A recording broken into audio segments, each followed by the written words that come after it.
Mayong aga! Today, gagawa tayo ng dessert. So, mayroon ako nito, agar dessert. So, I just boiled 3 cups of water. I put the 1 packet of agar, mix.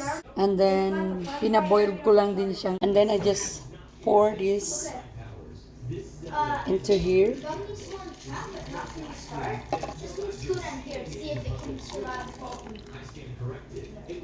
And wait until na mag-cool off.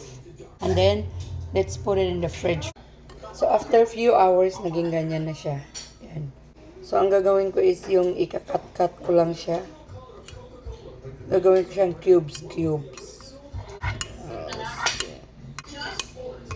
So, ayan, gihiwa-iwa ko na siya. So, mayroon ako ditong peach sa can. I'm gonna put some peach.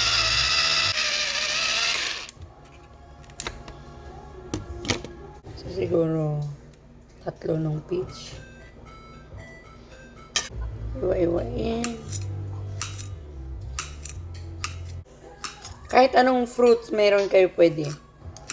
Kuha lang ako nito. Para siyang gelatin, agar. Lagay ko to.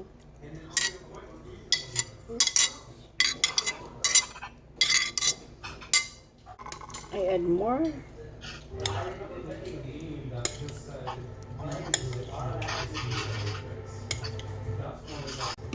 So, meron ako ditong evaporated milk. Ito yung ilalagay ko. Usually, ang nilalagay nila dito is yung fresh milk. Pero wala ako. So, ito na lang yung gagamitin ko. And then, maglalagay lang tayo ng evaporated milk. Usually, itong agar, medyo matamis na siya. But if you want more sugar, I guess you can put sugar, either sugar or condensed milk. Let's try without sugar.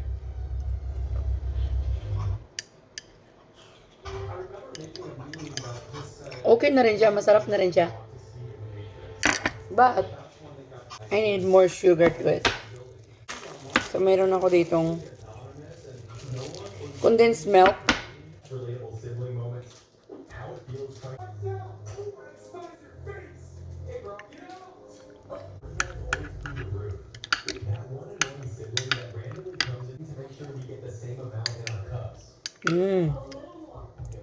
Good. Really good.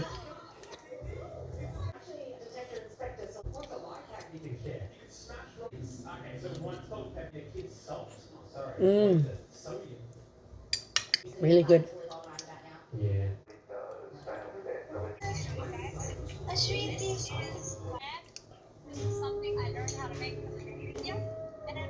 Kanamit, good ah.